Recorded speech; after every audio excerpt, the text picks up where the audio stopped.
Lipat agad with low cash out para sa ating premium house and lot na malapit at accessible lang to Metro Manila Airport, Alabang at Makati. And sa mga client ko nga na nagtatanong kung anong itsura ng corner lot, then this house tour video is perfect for you. A disclaimer, ginawang presentation room ang ating corner lot unit kaya wala itong furnitures and fixtures and may mga items na ginagamit ng ating developer during the presentation. But to show you, this is a sample of a corner lot unit.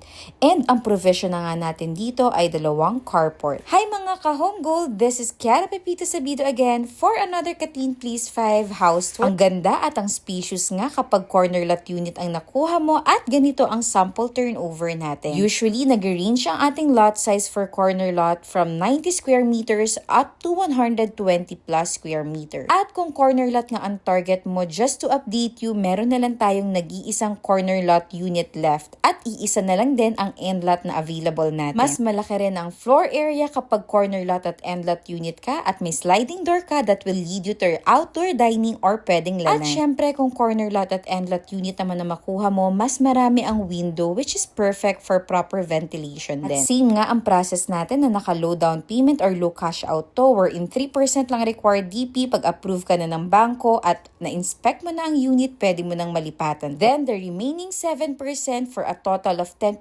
initial down payment, lumalabas na siyang discount which is around 500 up to 800,000 discount, depende sa laki ng loteng mapipili mo. Maganda nga sa unit natin kay Kathleen Place 5, kasama na ang lahat ng cabinet sa kitchen at sa mga kwarto kaya wala ka nang iisipin at literal na lilipatan mo na lang. So paano? Secure mo ng corner lot mo? Tara, tripping na tayo. Link in bio or call or messages in our Viber, WhatsApp at IMO. See you soon. Paalam!